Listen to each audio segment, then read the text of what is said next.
Okay, so I'm also sharing one of the folder which has 2 questions. Let me share that. I'm sorry, Doctor. The folders are shared now? On the Blackboard, under the assignment section. Oh, under assignment. Okay, thank you. Under the assignment section, there is a review too, an option there. Okay. So let me begin sharing this this file with you guys. Okay.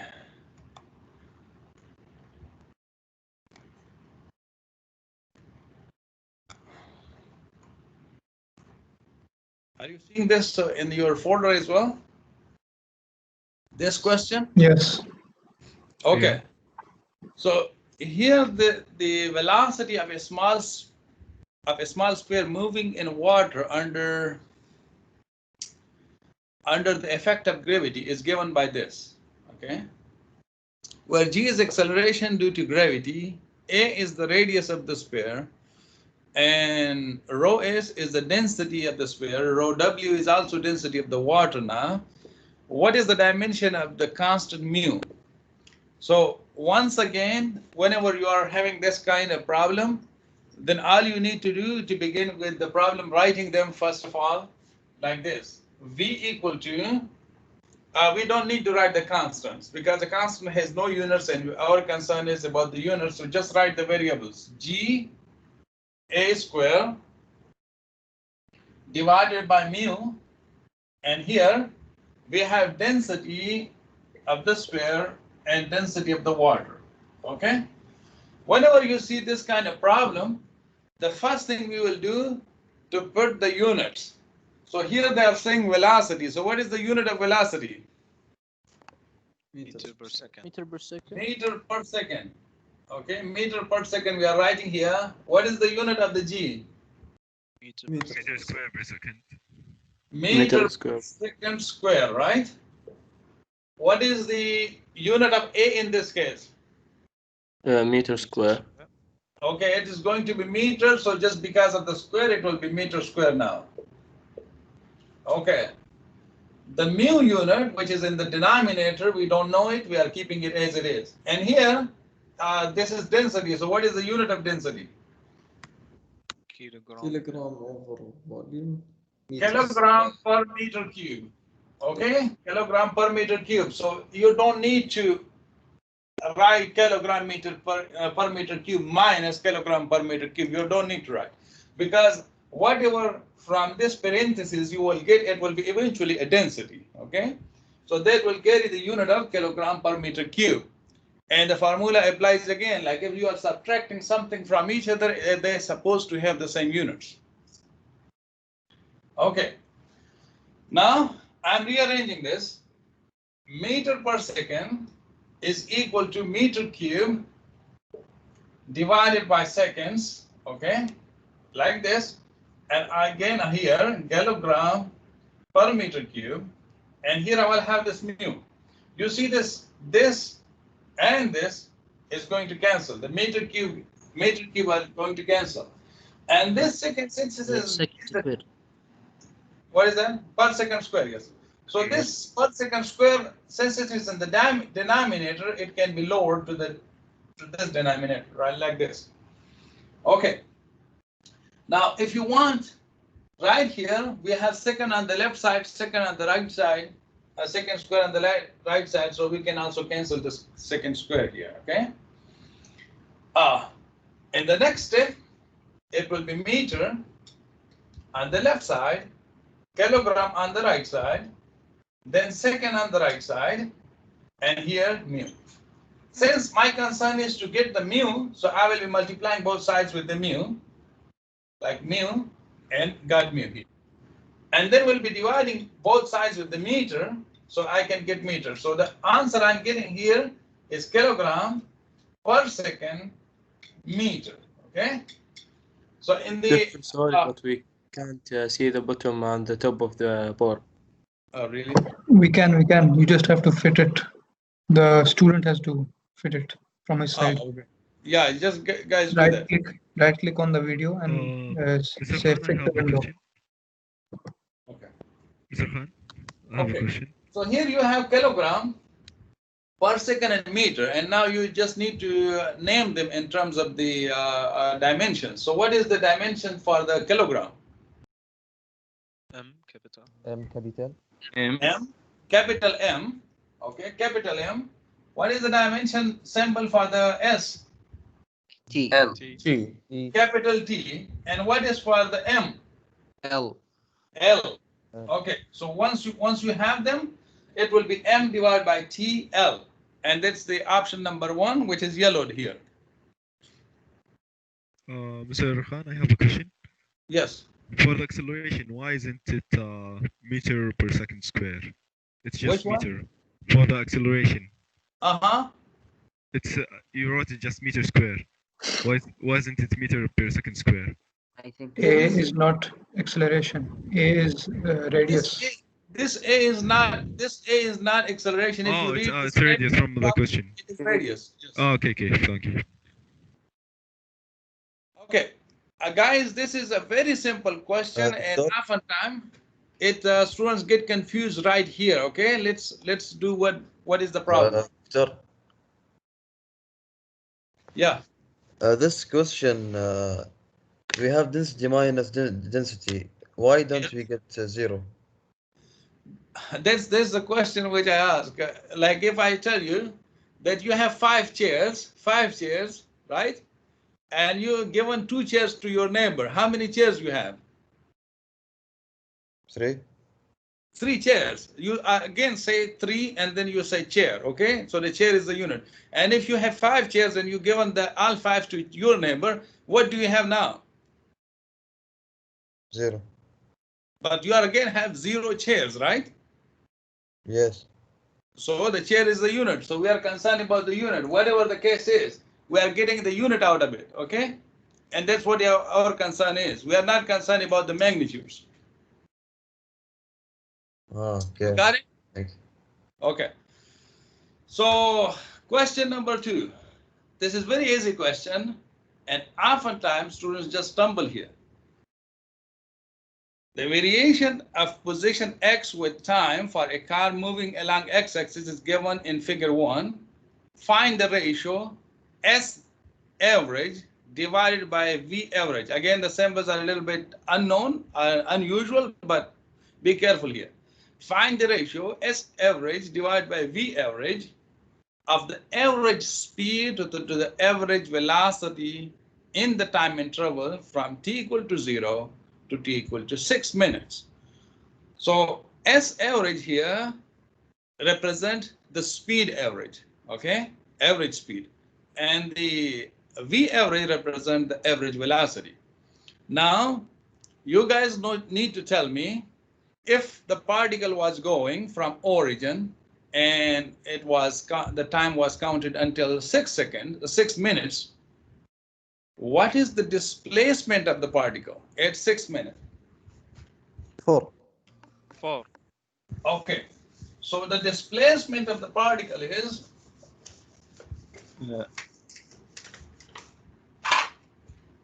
V. So the displacement of the particle is 4 meter divided by 6 minutes. Okay. Now you are again another question. While going the particle from 0 seconds until 6 minutes, how much distance the particle has covered?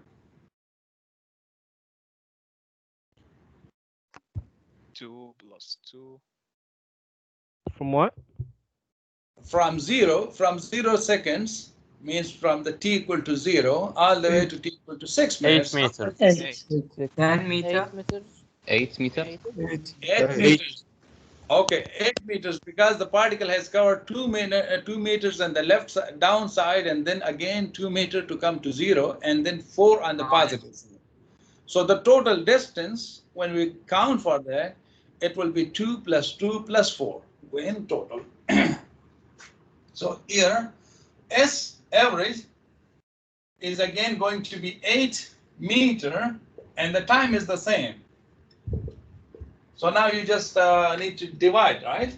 That's all you need to do. And once you divide the S average divided by V, it is going to be 8 meter.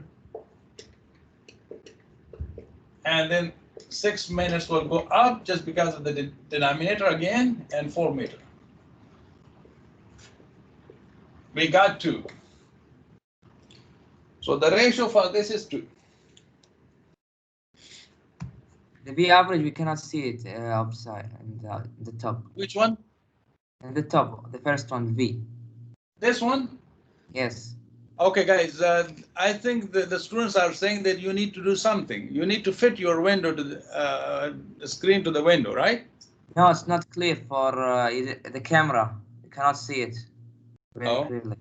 It's Yes, blurry. yes. It's blurry, yes. Okay, anyway, you got the idea, right? But let me fix the window if I can. Just raise the camera up a bit. Okay. How about this now? Is it okay? Because that's what I can do. Yeah, it's clear now. Okay. Okay, let me share another file with you that I want to discuss today. Teacher, yeah. can you repeat how you get the average velocity?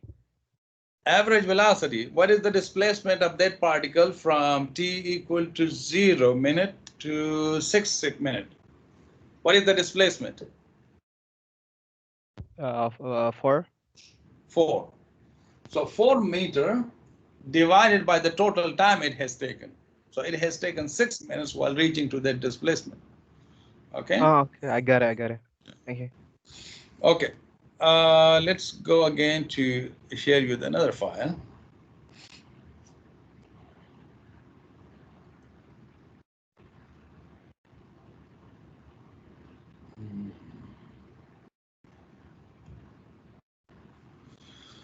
Okay, so this is another exam, and we're going to solve again. The question number 1 is about dimensions. Can you guys get the dimensions of B in this case in question number 1? Yes, yes.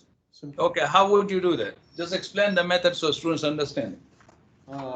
We take the V because it's speed, so and squared, so meters squared second squared.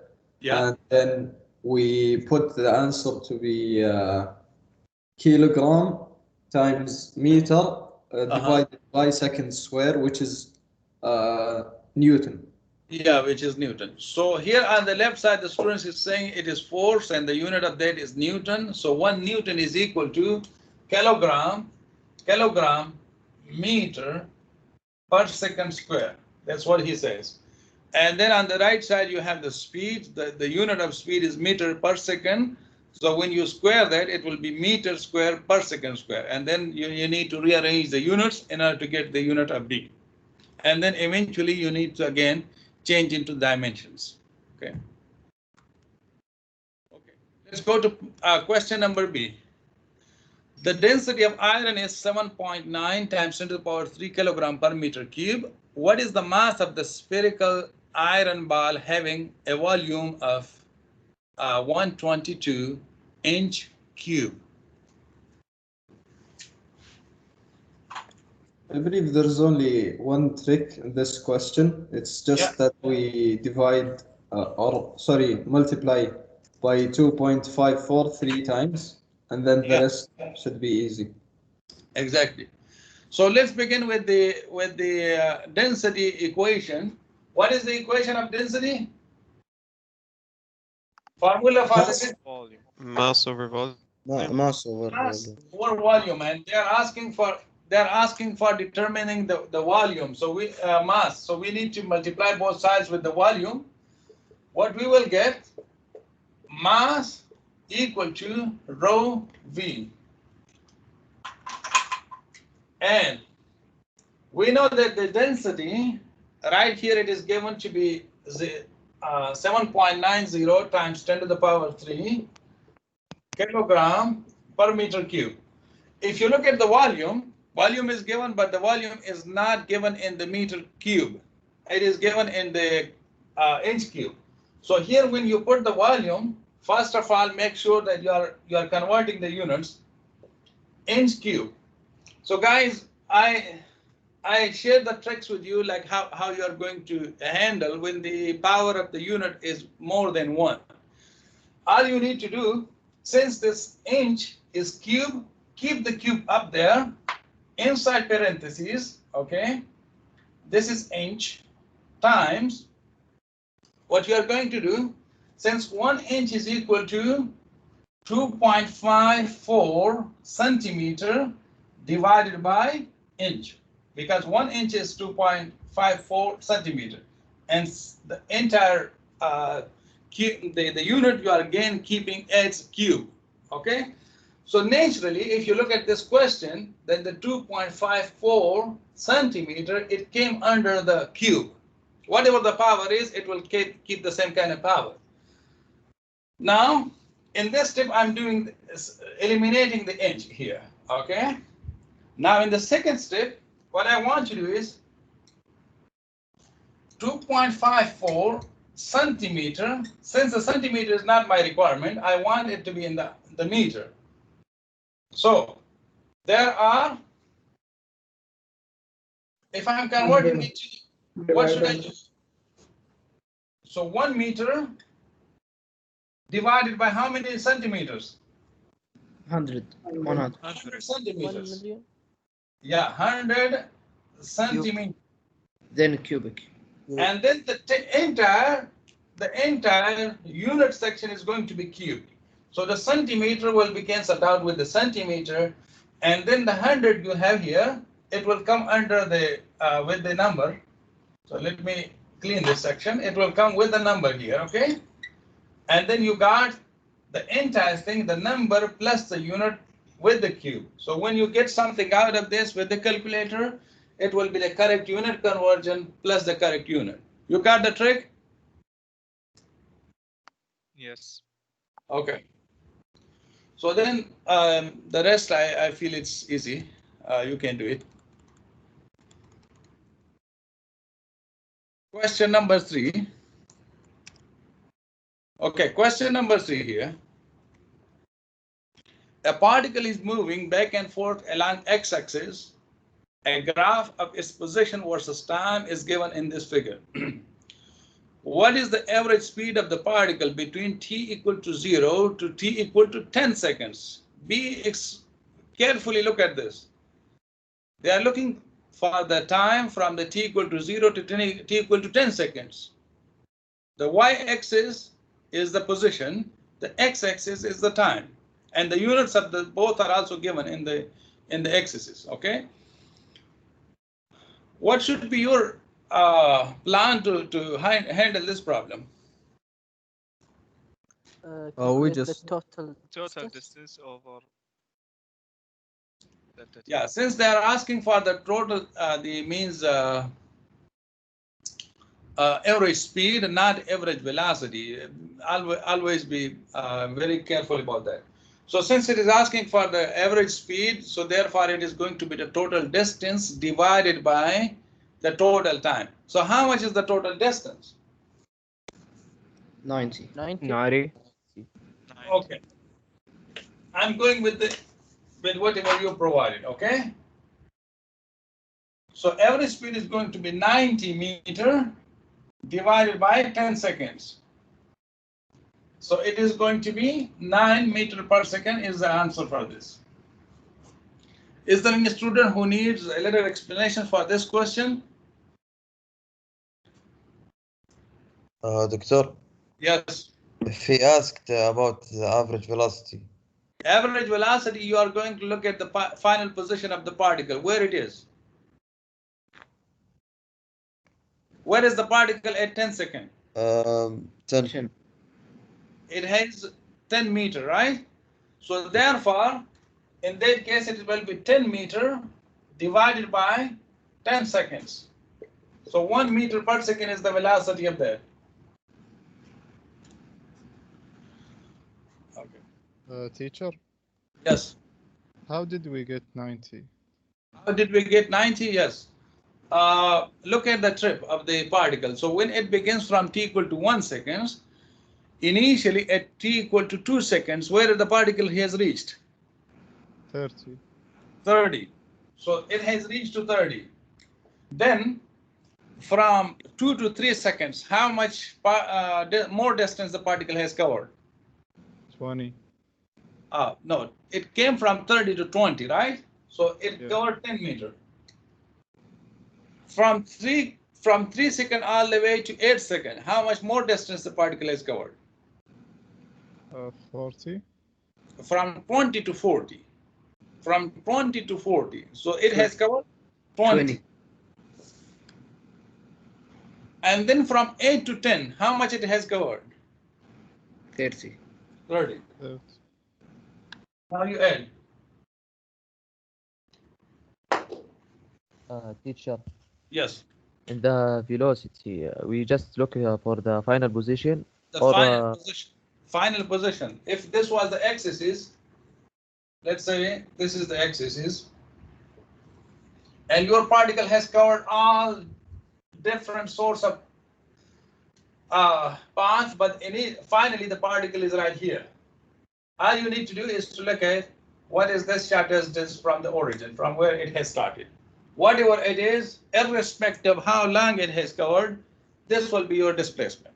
But if he starts like in another point, no, he didn't start from the origin. I subtract the final from the initial. Yeah, so if it started from here, let's say, if it started from here, this is your position 1, and it has covered all the different paths, okay?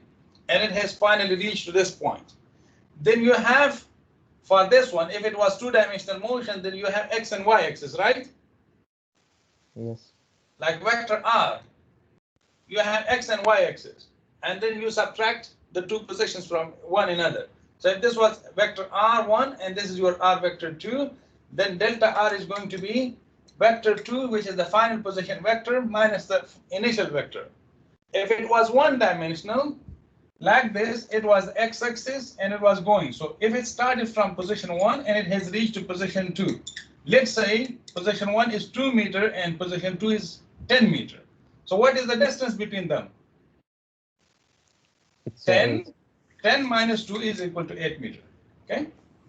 So the final position minus initial position will always give you the displacement. Okay, thank you. Guys, this is question 4 is a very good question. Be extremely careful here. Just read the statement and tell me what we should be doing here.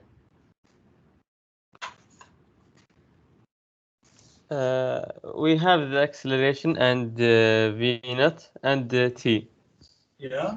And we want to know the distance or displacement.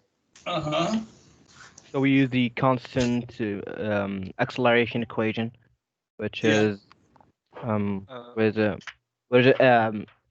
delta x equals VIT plus half times a t square. Okay. And switch x to y and switch a to g. Okay. So there are two stages of this problem. Okay. One is when there is a fuel in the rocket and the rocket goes under its own engine power. So until it reaches the point where there is no fuel, the fuel runs out. So after that, whatever its journey begins, it will be just like throwing a stone to the air. Okay, it will be like that because the rocket will after that will move under the influence of the gravitational acceleration. So there are two stages to the problem.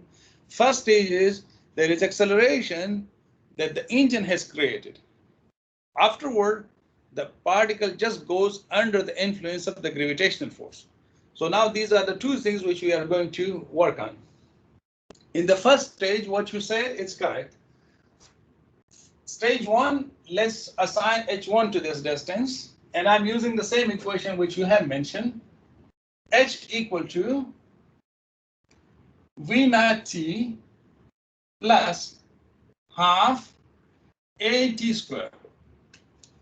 And if you look at the first statement, it says it started from rest, so initial speed is 0. So therefore, I'm having half 30, which is the 30 meter per second is the acceleration from there, and the time is 30 seconds. So this will give me a value. You guys can calculate and let me know what is the value. 30 seconds square. Yes, square. Okay, so this is going to be a value, and this is one height in which there was fuel in the rocket and it was going. What is the value? 13500. 13500 meter. Okay. Now we are coming into the second stage, but let me write the second stage first, and then you will understand the problem, and then we will be solving that problem. In the second stage, when I'm writing this equation, I'll be writing the same equation, V naught T minus, look at the negative sign here, minus half G T square, okay? But in this problem, we are facing some unknowns. Because in the second stage, the initial speed is not 0.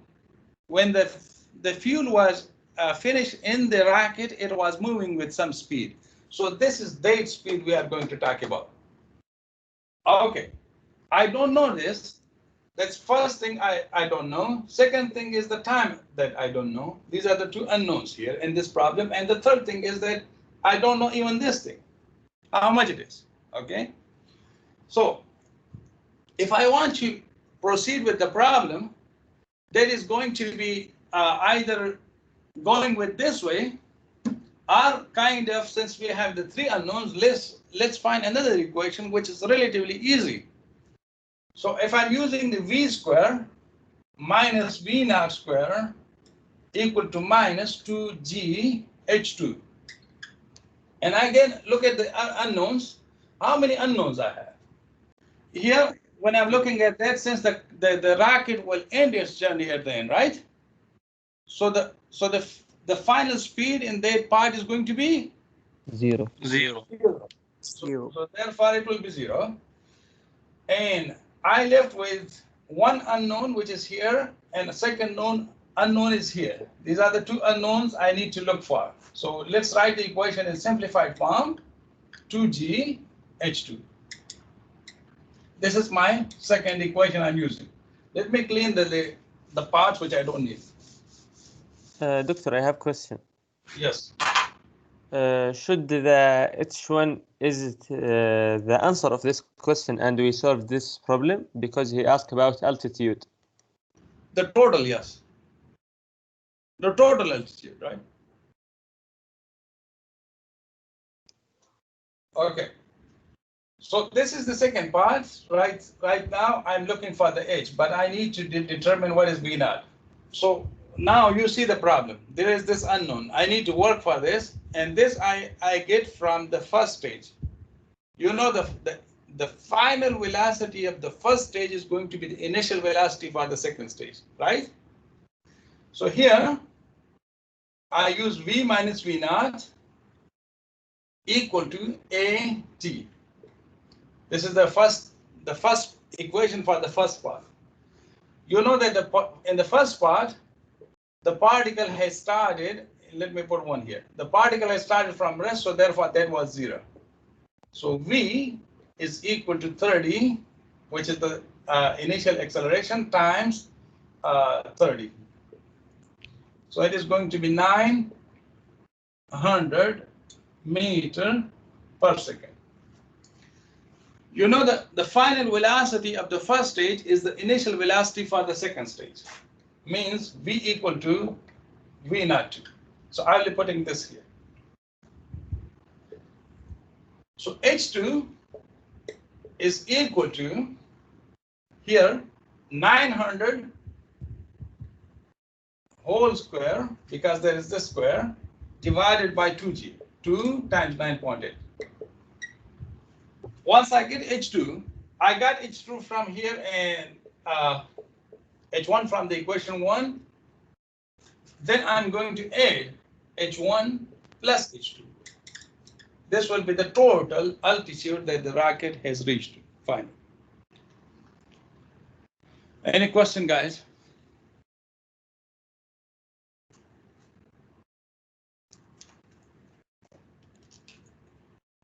Are you with me? Teacher, isn't Yes, it it is minus minus. v naught square equals minus 2gh? Yeah, there was. Oh, okay, you raised it. Okay, I see. I just eliminated. Yes. Okay, so this is the G. Yeah.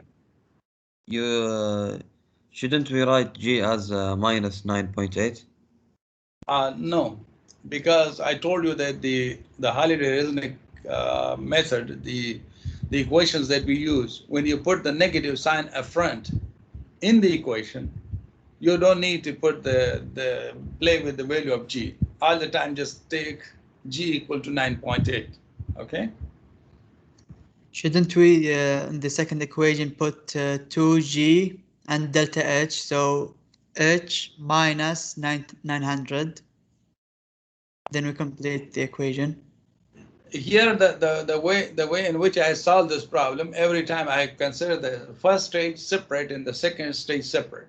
So the second stage, it's virtually I put the another origin right there, and then I'm looking for that distance. And then when I know that distance and the initial distance, I add them together. Okay. So Work every time. it works every time. If you do it in this way, like the way in which I solve it, it will work every time, because you are completely separating the two sections from each other. And once you do that, then at the end, you have to be careful to bring them together and add them. Professor, Okay. Yes. I have a question. For the second height, Okay. shouldn't the rocket be losing altitude rather than gaining? It is losing, because if you look at that the problem here, we started this section from this problem here, right? Like a v square minus v naught square equal to 2gh. Like when you are throwing a stone or a rocket, what do you think about the rocket? Once the rocket enters fuel here, right? And once it starts fuel, it has some speed, right? It will still go somewhere, and eventually will stop and then will fall back. The situation which we discussed, once it ends its fuel, it still goes up. Here it ends its journey because we are considering the final speed to be 0. So therefore, we're only thinking that the particle, the rocket is still going up and it's cut off the journey. So the final altitude is still like the final height it reached before it fell. Yeah, it fell because there is still some initial speed. It has to get out of all of its energy before it comes in back. Kinetic energy. Okay. Let's go to question number 5. Read the statement, guys.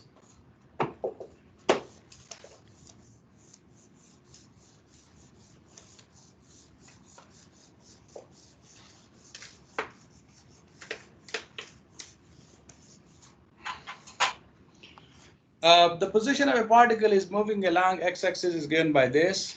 What is the value of x when the particle acceleration is 0? It's a straightforward question. Can someone tell me?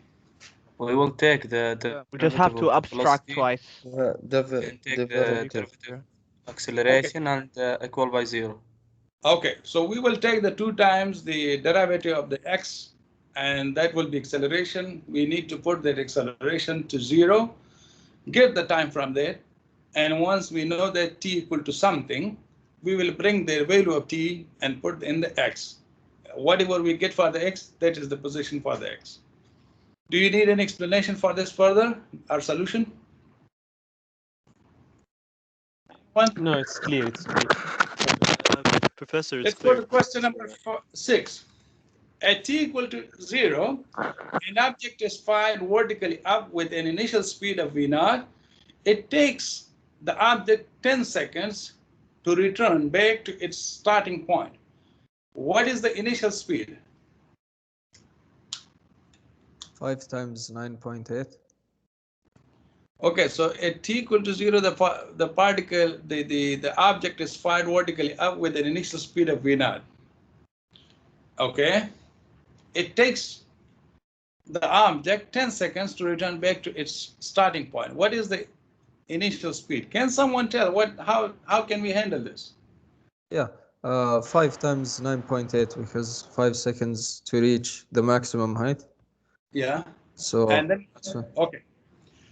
The trick here, guys, the trick in this question is that the time given here, it is for the entire journey from starting point back to the stop point. So what we are going to do is that we are the object is taking half of the time while reaching to its height and half of the time while falling from its height back to its initial position. So in that case, what we do, we take the half of the time first, it is 5 seconds. And then we begin with the with one of the problems of which one can we choose? Which path? V final square minus. V final equals Vi plus. I think the first one. Vf equals to Vo V T minus V naught minus. equals to GT, right?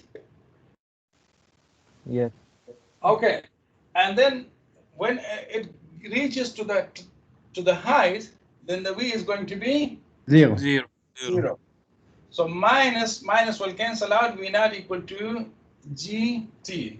So 9.8 times 5. Okay.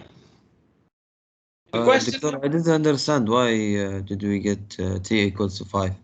Yeah, when you throw something upward, do you see that the particle take half of the time while reaching to some height and then coming back, and it also take the half of the time in that case? Okay, so we conclude that it is 5. Half It is the just because the time is given here, it is for the entire journey. Okay, so you need to divide the time in half, whatever the time it was. So here 10 seconds, so 5 seconds is the half of that. And then when we are considering the half of the time, we are interested in the initial speed. So we are thinking that the object, the first part of the trajectory we are choosing. So initial speed is there, but the final speed of the particle is going to be 0 when it's reached its maximum height. So that's what we did. And that's how we got. Doctor. Yes. What if he said its final position is the ground? What is it? If he said its final position will be in the ground. It is, the final position is at the ground. Like if you look at the entire journey, if it was thrown from the ground, it comes back to the ground.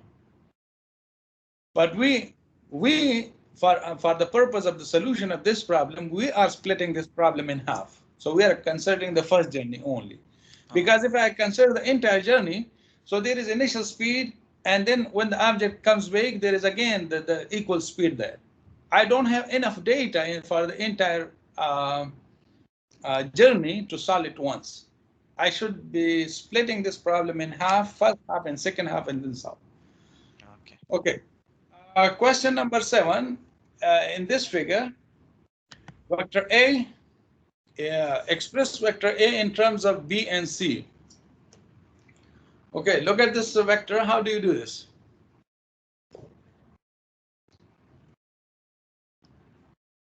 We have to change D. Vector A is going to be a resultant vector, okay? Vector A is going to be your resultant vector. Vector B, C, and D. These are going to be your components of the vectors. Apply head to tail rule. Apply head to tail rule and tell me how you are going to arrange this problem such that the A is a resultant vector. Positive C, negative D, positive B. So positive C, positive B, and negative D, right? Yes. The only thing here, if you look at the problem, that the only thing is the orientation of the D. If you change the orientation of the D from being on this side and multiply it with the negative side, we know negative sign just change the direction of the vector. So the vector will be like this, okay? So when we are considering the entire vector A, so we see this is vector C, and this is going to be vector D minus D, sorry. And then this is going to be your vector B. If you look at the arrangement of these vectors now, it is the first vector, the second vector is attached to the tail of the second vector is attached to the tip of the first vector, and similarly again the third vector tail is also attached to the tip of the second vector.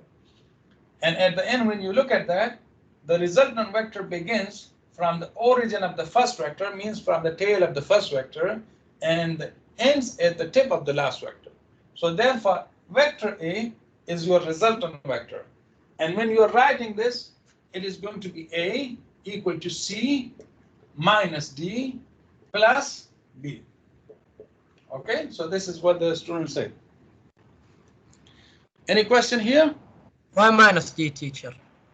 سوي بليس minus اوردر. لا Because بس سوي بليس اوردر. ما يحتاج سوي بليس اوردر بس. are you satisfied or should I answer? Okay. You got your answer? Yes, Doctor, thank you. لا دقيقة بجيكم. Okay, guys, I don't understand what you say. Okay, here is again, in this problem there is one small trick, and afterward everything is straightforward. Read the statement first. There are two vectors A and B in this figure, have equal magnitude of 10 meters, and angle θ1 is 30 and θ2 is 70. What is the y component of the resultant vector A plus B? So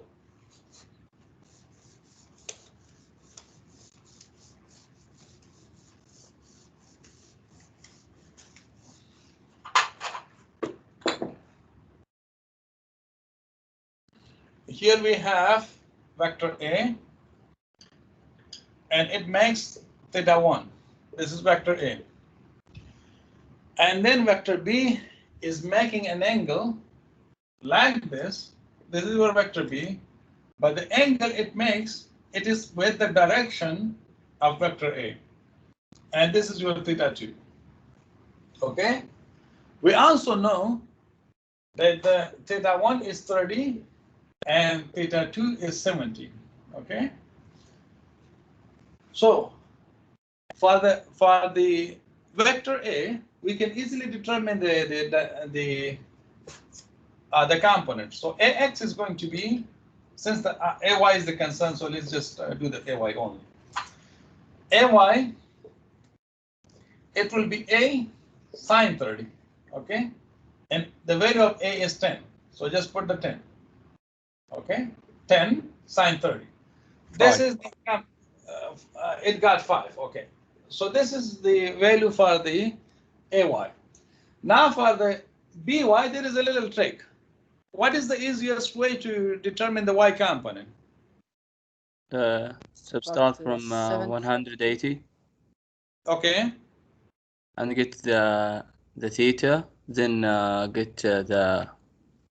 Okay. So ultimately, probably what I understood is that you are looking for to determine this angle. What is this angle, right? Yes. Okay. Either this angle, and let me put another visually easy question. So let's say this is your x-axis. Sketch an x-axis here, okay? Sketch an x-axis here, like this. You see that this was already the direction of A, so the angle of that is how much? 30. 30. Okay. And if this angle was 70, how much angle we left here? Minus 40. 40. 70 minus 30 is equal to 40. And since another thing is, if you look at that, if this is our positive x-axis, this angle is in the clockwise direction. So therefore, we are considering clockwise angle negative, so negative 40. So when I'm looking for the BY component, it will be B, which is 10, and again, sine minus 40, because the negative sign is just because of that. And it will give us a Y component of the B vector. At the end, we just need to add them, that's all.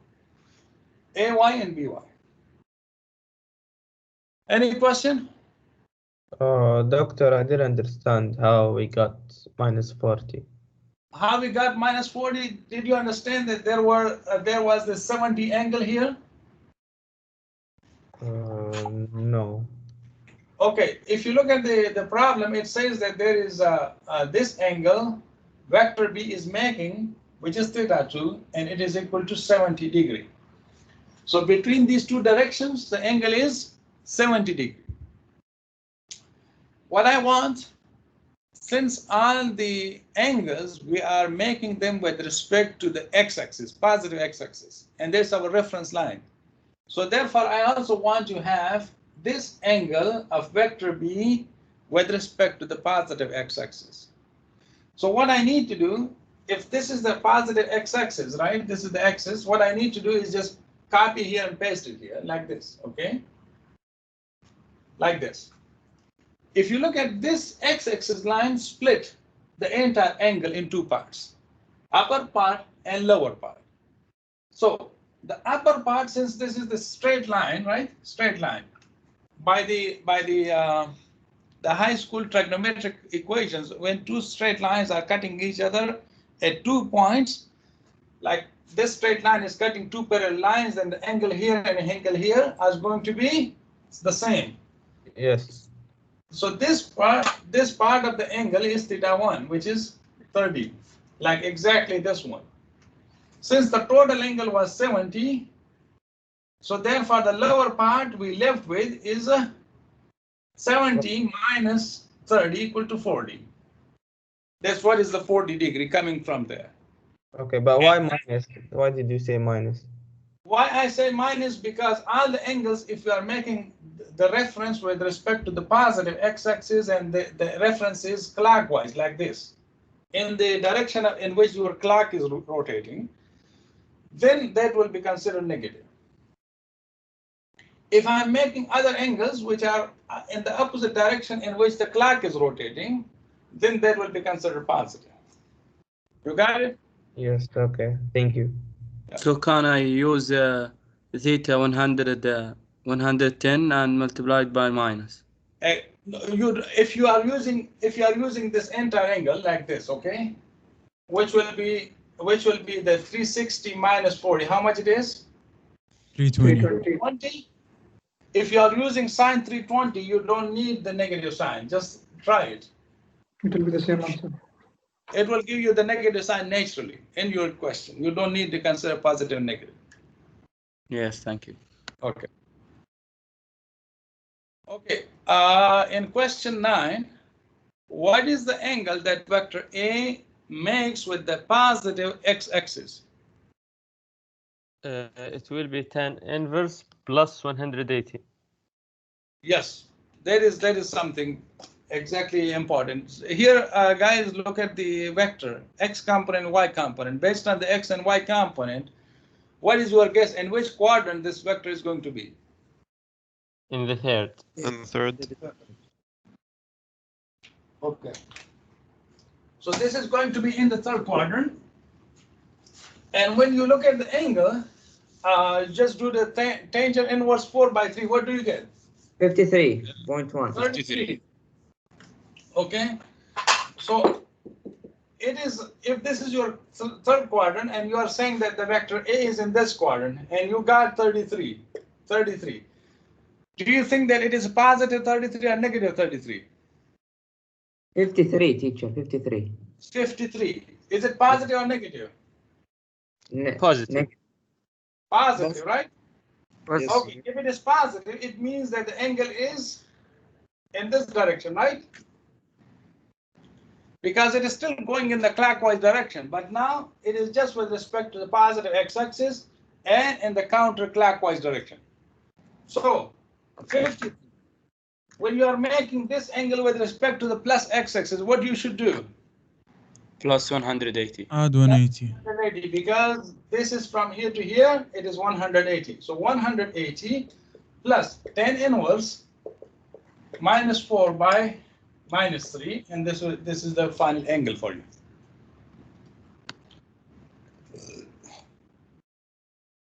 Okay, question number 10. But doctor, Yeah. if we did it with the clockwise, it's the angle will be different. Yes, the angle will be different, and that's a very important question, guys. They usually, since these are multiple choice questions, you look at the choices. Sometimes the choice, which is the 180 plus 53, this choice may not be there. Then you also need to be considering if this choice was given, okay? So it will be 360 minus whatever the angle you get from here, okay, this angle. Is this choice there? If that choice was there, then choose that. The class time is over, guys. I also need to go to the lab. Yeah. But in the document you have 3-4 more questions.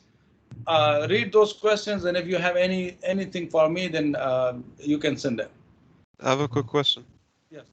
In the question it says it should be in the positive x-axis, correct? Yep. With respect to the positive x-axis. With respect. Yeah. So if we add 90 degrees, wouldn't it still be in the positive x-axis? 90 degrees? No. Yeah. If this, like if you look at the vector, if you look at this, the angle is this. If you are